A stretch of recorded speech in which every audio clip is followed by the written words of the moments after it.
அன்னை தகவல் சேனலில் இன்றைக்கி என்ன பார்க்க போகிறோம் அப்படின்னா, சென்னை அமிர்தக்கரை அருள்மிகு ஏகாம்பரேஸ்வரர் திருக்கோயில் பணி அப்படின்னு சொல்லியிருக்காங்க. எம்ப்ளாய்மெண்ட் டைப் என்ன அப்படின்னா ரெகுலர் பேசிஸ் அப்படின்னு சொல்லியிருக்காங்க. என்னென்ன போஸ்டிங்லாம் கால்ஃபார் பண்ணியிருக்காங்க அப்படின்னா, ஆஃபீஸ் அசிஸ்டண்ட், பரீட்சகர், சுயம்பகி, நைட் வாட்ச்மேன், திருவலகு போஸ்ட் அப்படின்னு சொல்லியிருக்காங்க. பிளேஸ் ஆஃப் போஸ்டிங் எங்கே அப்படின்னா சென்னை அப்படின்னு சொல்லியிருக்காங்க. விண்ணப்பதாரர் 1/7/2024 அன்று 18 வயது பூர்த்தி அடைந்தவராகவும் 45 வயது மேற்படாதவராகவும் இருத்தல் வேண்டும் அப்படின்னு சொல்லியிருக்காங்க. இந்து மதத்தை சார்ந்தவராகவும் இறை நம்பிக்கை உடையவராகவும் இருத்தல் வேண்டும் அப்படின்னு சொல்லியிருக்காங்க. சேலரி என்ன, எத்தனை போஸ்டிங் எடுக்கிறாங்க, என்னென்ன தகுதிகள் அப்படிங்கிறத ஒன் பை ஒன்னாக பார்க்கலாம். ஃபஸ்ட்டு பரிச்சாரகர் சுயம்பாகி. சேலரி 13,200லேருந்து 41,800 வரலும் கொடுக்குறோம் அப்படின்னு சொல்லியிருக்காங்க. காலி பணியிடங்கள் 1. தகுதி என்ன எதிர்பார்க்குறாங்க அப்படின்னா, தமிழில் எழுதவும் படிக்கவும் அறிந்திருக்க வேண்டும். கோயில் பழக்க வழக்கத்திற்கேற்ப நெய்வேத்தியம் மற்றும் பிரசாதம் தயாரிக்க தெரிந்திருக்க வேண்டும். பூஜை மற்றும் சடங்குகளை நடத்துவதற்கான வழக்கமான நடைமுறைகளை அறிந்திருக்க வேண்டும் அப்படின்னு சொல்லியிருக்காங்க. செகண்டு அலுவலக உதவியாளர். 12,600லேருந்து 39,900 வரலும் சேலரி கொடுக்குறோம் அப்படின்னு சொல்லியிருக்காங்க. ஒரு போஸ்டிங்க்கு கால்ஃபார் பண்ணியிருக்காங்க. குறைந்தது 8ஆம் வகுப்பு தேர்ச்சி பெற்றிருக்க வேண்டும் அப்படின்னு சொல்லியிருக்காங்க. 3வது இரவு காவலர். 11,600லேருந்து 36,800 வரலும் சேலரி கொடுக்குறோம் அப்படின்னு சொல்லியிருக்காங்க. ஒரு போஸ்டிங் கால்ஃபார் பண்ணியிருக்காங்க. தமிழில் எழுதவும் படிக்கவும் அறிந்திருக்க வேண்டும் அப்படின்னு சொல்லியிருக்காங்க. 4 திருவலகு. 10,000லேருந்து 31,500 வரலும் சேலரி கொடுக்குறோம் அப்படின்னு சொல்லியிருக்காங்க. 4 போஸ்டிங்க்கு கால்ஃபார் பண்ணியிருக்காங்க. தமிழில் எழுதவும் படிக்கவும் அறிந்திருக்க வேண்டும் அப்படின்னு சொல்லியிருக்காங்க.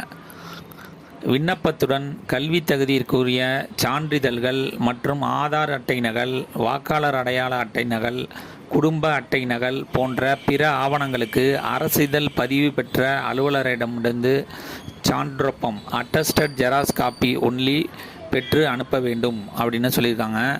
விண்ணப்பதாரர் வயதிற்கேற்க சான்று ஆவணம் அல்லது கல்வி நிலையத்தால் வழங்கப்பட்ட மாற்றுச் சான்றிதழ் டிசி நகல் இணைக்கப்பட வேண்டும் அப்படின்னு சொல்லியிருக்காங்க. பூர்த்தி செய்யப்பட்ட விண்ணப்பங்களை உரிய சான்றிதழ்களுடன் அஞ்சல் உரையில் குறிப்பிட்ட பணியிடத்திற்கான விண்ணப்பம் என தெளிவாக குறிப்பிட்டு செயல் அலுவலர் அருள்மிகு ஏகாம்பரேஸ்வரர் திருக்கோவில் அமைந்தக்கரை சென்னை 29 அப்படிங்கிற அட்ரஸுக்கு அனுப்பணும் அப்படின்னு சொல்லியிருக்காங்க. என்ற முகவரிக்கு நேரிலோ அஞ்சல் மூலமாகவோ அனுப்ப வேண்டும். மேலும் 35 ரூபாய்க்கான அஞ்சல் வில்லை ஒட்டிய சுய விலாசமிட்ட ஒப்புகை அட்டையுடனும் அஞ்சல் உரையுடனும் இணைத்து அனுப்ப வேண்டும் அப்படின்னு சொல்லியிருக்காங்க. பூர்த்தி செய்யப்பட்ட விண்ணப்பங்கள் வந்து சேர வேண்டிய கடைசி நாள் 7/3/2025 மாலை 5:45 மணி அப்படின்னு சொல்லியிருக்காங்க. இணைப்புன்னு போட்டு என்னென்ன டாக்குமெண்ட்லாம் அனுப்பணும் அப்படின்னு சொல்லியிருக்காங்கன்னா, கேண்டிடேட் யார் விண்ணப்பிக்கிறீங்களோ அவங்களோட பிறந்த தேதியை சரிபார்க்க பள்ளி சான்றிதழ் நகல் கேட்டிருக்காங்க. ஆதார் அட்டை நகல் கேட்டிருக்காங்க. 3 இந்து மதத்தை சார்ந்தவர் என்பதற்கு நிரூபிக்க ஜாதி சான்றிதழ் கேட்டிருக்காங்க. கல்வி சான்று நகல் கேட்டிருக்காங்க.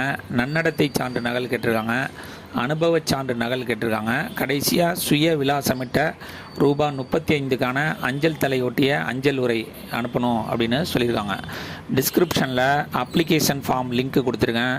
அந்த அப்ளிகேஷன் ஃபார்மை டவுன்லோட் பண்ணி அதில் என்னென்ன கேள்விகள்லாம் கேட்டிருந்தாங்க அப்படின்னா அதை ஃபில் பண்ணி அதோட உங்களுக்கு முன்னுரிமை சான்றிதழ், எக்ஸ்பீரியன்ஸ் சர்டிஃபிகேட்டு, கல்வி சான்று, ஜாதி சான்று, அவங்க மற்ற என்னென்ன சான்றுலாம் கேட்டிருக்காங்களோ அது எல்லாமே ஜெராக்ஸ் காப்பி வச்சு கெசட்டட் கிரேடில் இருக்கவங்கக்கிட்ட அட்டஸ்டேஷன் வச்சு அனுப்பணும் அப்படின்னு சொல்லியிருக்காங்க. விண்ணப்பிக்க கடைசி நாள் 7/3/2025 மாலை 5:45. விண்ணப்பித்து வெற்றி பெற்று பணியில் சேர்க. நன்றி, வணக்கம்.